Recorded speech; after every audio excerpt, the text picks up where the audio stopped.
Hi, good day, everybody. I'm Jim Stavridis, the Dean at the Fletcher School of Law and Diplomacy, and I'm here with one of our wonderful faculty members, Professor Eileen Babbitt.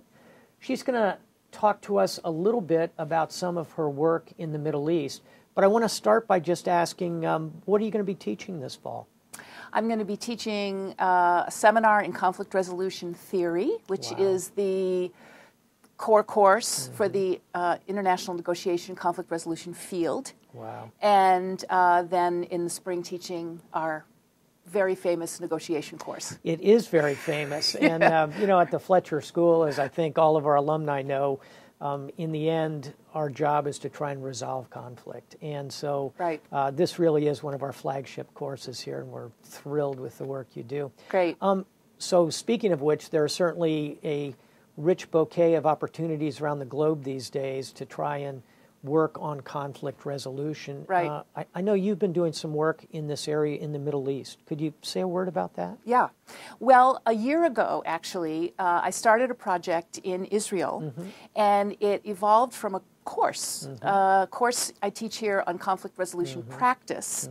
And it started from a seminar in which we invited Arab and Jewish citizens of Israel to come to the United States for several days and discuss the challenges of peacemaking and human rights within the state of Israel. Wow. And these are all people who are members of non-governmental organizations in Israel. Terrific. How did they get along when they came here? They were very friendly, actually. Some of them knew each other, but there's a lot of underlying tension, and I think it's one of the unknown or not fully understood elements of all of this tension that's going on between Israel and the territories. And so we wanted to highlight this relationship and see if there was a way we could help them work better together within the country to prevent any escalation when there's tensions regionally.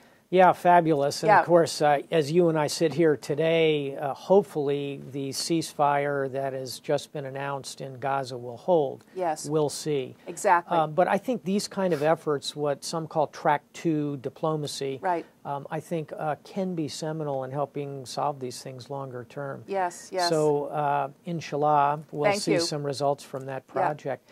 One other thing I wanted to ask about, Eileen, is your work with the Fletcher Women's Leadership Award. Yes. Last year we had an absolutely terrific alumna who won this award. Say a word about her. Yeah, Connie Schneider. Yes.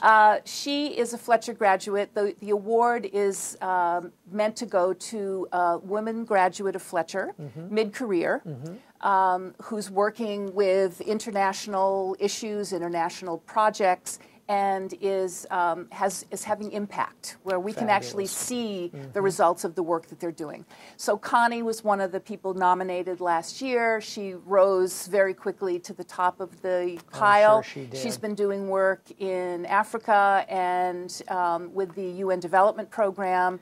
And in Afghanistan. And in Afghanistan as well. She helped build a school for children in Afghanistan. That's exactly right. Which is pretty terrific. Yes, yes. So my understanding is we're in the market for nominations for this award. We definitely are. The call is going out, or maybe already has. We're looking for nominations from current students, current faculty, alumni, friends of Fletcher, etc. Fantastic. And I think that's probably a good place to conclude with a thought that we will have a chance next March to recognize another wonderful Fletcher graduate, someone who I predict will be involved in conflict resolution somewhere. I hope so. As you have been so well, Professor Babbitt. Thank you. What a pleasure to see you here today. Thanks so much.